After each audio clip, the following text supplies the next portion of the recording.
Yes, and we are going to continue to track Florence, even though it's on land. It's away from its fuel, it's away from the fire, because normally when they sit over the ocean, that's what gives it the strength. But now that we're over land, notice how much it's slowed down. We're down to 2 miles per hour, not stationary, but very slow moving there at the westerly direction. We have winds sustained at 50 miles per hour, pressure 989 millibars. So at its strongest, when we had a category 4 with Florence, we saw the pressure down to 946. With winds at 140. So it was a very strong system when it made landfall as a category 1. Of course, it weakened, and then over the Carolina coastline, still looking to drag a lot of rain. It's going to continue to weaken down into a depression, but drag that rain as far all the way into Kentucky, into Ohio, also into Pennsylvania, out into the northeast. It could strengthen back into a tropical system when it enters into the water again, but we are going to see that heavy rain associated with it, especially on that eastern half. So notice the movement of this. It's going to go in that circular motion, then take a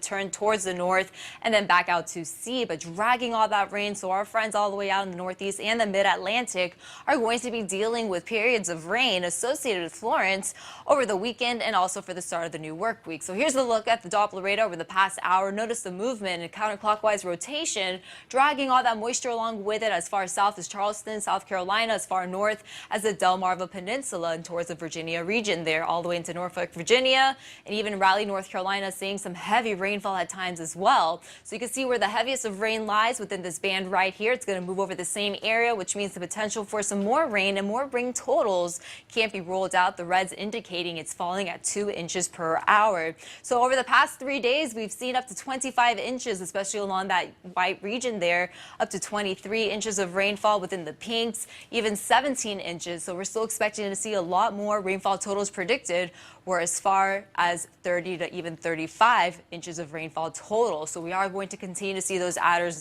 numbers add on rather. So we still have the moderate to light rain there along Myrtle Beach, South Carolina, as you can see there, and also some gusting winds. We have winds up to 20 miles per hour, gusting into the 30s, even close to the 40s. So it's still looking at the rain along with the winds. Of course, it's not as strong, but it's still going to pack a punch over the next few days. Another area we've been watching was Isaac. It crossed into the Caribbean Sea. There's a lot of wind shear there. Now we're looking at the remnants of Isaac. Very disorganized, not looking at too much of an impact from this. It's just going to drag that deep tropical moisture still along with it towards the Yucatan Peninsula. As for us here in Southwest Florida, still expecting to see a very summer-like pattern, so no major weather changes for us here is anticipated.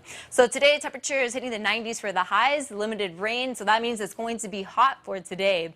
There's a shower over Captiva. Other than that, looking dry everywhere else. Keep the chance for a few more coastal showers to pop up prior to lunchtime, but better chance of storms developing along the inland communities for that later second half of the day. So we do have an influence from a west wind, which means most of the activity should start off along 75, push inland. Same story as we even go into your Sunday. So here's a look over in downtown Fort Myers. We have sunshine, couple clouds, temperatures hitting the 80s already, feeling more like the 90s. So keep in mind, when we do hit the 90s, it's going to feel more like the triple digits. So even for your Sunday, we're going to wake up to a few spotty showers to start you off in the morning with that west wind.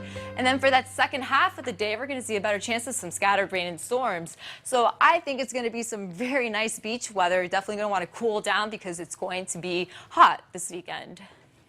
Thank you, Brooke. Well, hey.